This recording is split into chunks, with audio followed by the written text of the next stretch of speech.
মুঘল আমলে মোমেন শাহ নামে একজন সাধক ছিলেন।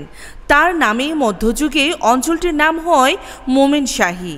ষোড়শ শতাব্দীতে বাংলার স্বাধীন সুলতান সৈয়দ আলাউদ্দিন হোসেন শাহ তার পুত্র সৈয়দ নাসির উদ্দিন নসরত শাহর জন্য এই অঞ্চলে একটি নতুন রাজ্য গঠন করেছিলেন। সেই থেকেই নসরত শাহী বা নাসিরাবাদ নামের সৃষ্টি। পরবর্তীতে নাসিরাবাদ নাম পরিবর্তন হয়ে ময়মনসিংহ হয় একটি ভুলের কারণে। 20 টিন কেরোসিন বুকড করা হয়েছিল বর্জনলাল অ্যান্ড কোম্পানির পক্ষ থেকে নাসিরাবাদ রেল স্টেশনের জন্য।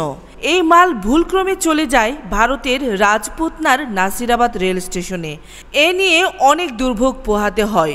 পরবর্তীতে আরও কিছু বিভ্রান্তি ঘটায় রেলওয়ে স্টেশনের নাম নাসিরাবাদ থেকে পরিবর্তন করে ময়মনসিংহ রাখা হয়।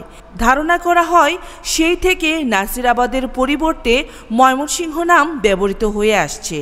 এক নজরে জেনে নিন ময়মনসিংহ জেলা সম্পর্কে। 1787 খ্রিস্টাব্দের 1 মে ময়মনসিংহ জেলার সৃষ্টি হয়।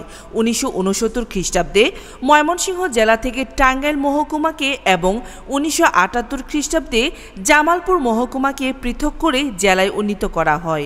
1984 খ্রিস্টাব্দে ময়মনসিংহ জেলা থেকে শেরপুর, নেত্রকোনা ও কিশোরগঞ্জ মহকুমাকে পৃথক পৃথক জেলায় উন্নীত করা হয়।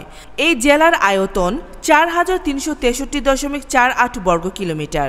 এই জেলায় 13টি উপজেলা, একটি সিটি কর্পোরেশন, 14টি থানা, 10টি পৌরসভা, 145টি ইউনিয়ন, 2201টি মৌজা, 2709টি গ্রাম নিয়ে গঠিত।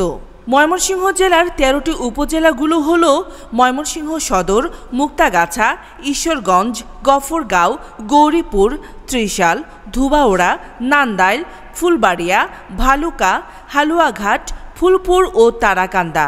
হ্যাঁ প্রিয় ভিউয়ার্স, আরও নতুন নতুন কিছু তথ্য পেতে আমাদের এই চ্যানেলটিকে সাবস্ক্রাইব করুন এবং লাইক কমেন্টস করে আমাদের চলার পথকে আরও সমৃদ্ধ হতে সাহায্য করুন।